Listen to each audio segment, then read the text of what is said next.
منصور نے چونکہ یہ متولیل امور العالم والمتصرف فیہ، پورا تصرف عالمین میں آل محمد کا ہے۔ اتنا تو آپ مانتے ہیں نا بابا، امام کل جو ہوتا ہے متصرف الامور ہے یا نہیں؟ یہ کوئی غلوب نہیں ہے، غلوب نہیں، شرک بھی نہیں، غلوب بھی نہیں۔ اس نے انہیں امور عطا کیے، اس نے انہیں ولی بنایا۔ عالمین کے امام ہیں، امام الخلق ہیں، تو پھر متصرف ہیں یا نہیں ہے، حاکم ہیں یا نہیں؟ منصور دوانکی نے 70 جادوگر بابل سے منگوائے، بغداد کے ساتھ ہی بابل، اور یہ ان جناب موسیٰ علیہ السلام کے مقابلے میں جو جادوگر آئے تھے ان کی اولاد میں سے تھے۔ ان کو بلایا اور کہا کہ سنا ہے کہ تم بڑے جادوگر ہو۔ ہاں کہنے لگا ہمارے مقابلے کا کوئی جادوگر ہے نہیں۔ تو کہنے لگا معاذ اللہ میرا ایک مقابل ہے، چھٹے امام علیہ السلام کا نام لیا۔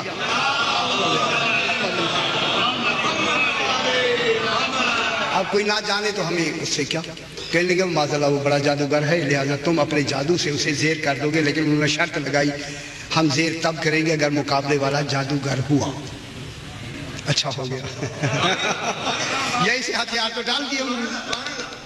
ہاں ہم مقابلہ تب کریں گے اگر مقابلے والا جادوگر ہوا۔ مطلب دوسرا پہلو اگر نہ ہوا تو ہم مجبور ہیں۔ شہر کی وہ نتیجہ تو صفر ہو گیا، اگر ہوا، اگر مشروط ہو گیا۔ مشروط علم نہیں ہوتا، حقیقی علم مشروط نہیں ہوتا۔ ہاں انہوں نے کہا اگر وہ ہوا تو ٹھیک ہے، نہیں تو آپ تمہارا علم تو موروثی ہے، تم تو بہت کہنے لگے ٹھیک ہے۔ ان 70 جادوگروں کو چن کے اس نے بغداد میں بلا کے وہ کہنے لگے کہ اچھا ہمیں یوں کرو کہ ہمیں کچھ دن دے دو، منصور سے کہا، تاکہ ہم اپنی اس جادوگری کی تیاری کریں۔ اب انہوں نے جادوگری میں کیا تیاری کی کہ ہر آدمی نے 70 آدمیوں نے 70 شیر بنائے، مٹی کے شیر، مٹی نہیں ہوتی ہے، شیر بنا کے بڑے بڑے شیر بنائے، شیر بنا کے انہیں رنگ روغن کر کے بالکل ایسے لگتا تھا جیسے شیر ہوتے ہیں۔ اچھا فرمائے یہ شیر کا کون سا وجود ہے؟ شاہ جی کون سا وجود ہے؟ یہ دیکھیں اسی لیے کتابیں نہیں پڑھتے، کتابیں پڑھیں تو 1 منٹ میں بات ہو جائے۔ کون سا وجود ہے یہ؟ وجود کی کتنی قسمیں؟ یار اب اس لیے میں کہتا ہوں تاکہ کوئی 7 قسمیں وجود۔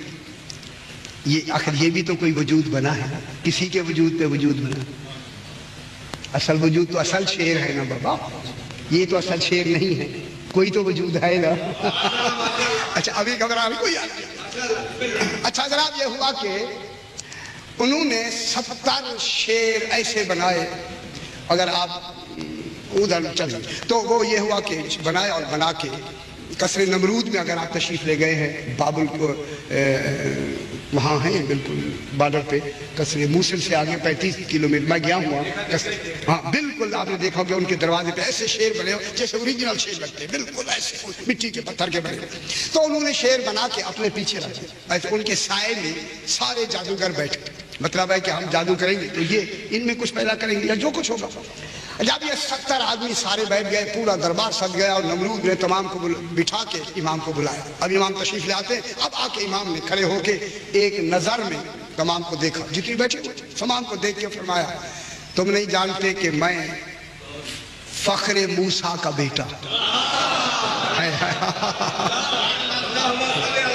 اللہم صلی علی او موسیٰ علیہ السلام کے مقابلے میں آنے والے، تمہیں نہیں معلوم کہ میں موسیٰ علیہ السلام کا فخر موسیٰ علیہ السلام کا بیٹا ہوں۔ یہ کہہ کر امام نے انہی جادوگروں کی طرف دیکھ کے فرمایا آج کے بعد تم کسی کو دھوکہ نہیں دے سکو گے۔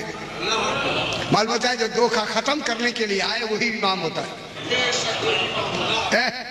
ٹھیک ہے؟ آج کے بعد تم کسی کو دھوکہ نہیں دے سکو گے، امام کبھی بھی دھوکہ نہیں دے گا، یہ بھی بات طے ہوئی، دھوکہ نہیں دے سکو گے۔ یہ کہہ کر امام نے فرمایا کہ جناب موسیٰ کے نے اژدہا کو، ان کے اژدہا نے ان رسیوں یا لکڑیوں کو نگل لیا تھا، میں ان تمہاری تصویروں کو حکم دیتا ہوں کہ ان جادوگروں کو نگل جاؤ۔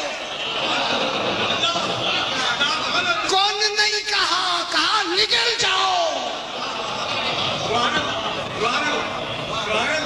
پھر کیا تھا صحیح کیا ہوا؟ کیا بس یہ کہنا تھا کہ نگل جاؤ، زندہ ہو گئے۔ زندہ ہو کے ان 70 آدمیوں کو نکل تو یہ منصور بے ہوش ہو گئے. جب منصور بے ہوش ہوا ہوش میں جب آ گیا مولا مجھے معافی دے، فرمایا تیرا حساب قیامت میں ہوگا،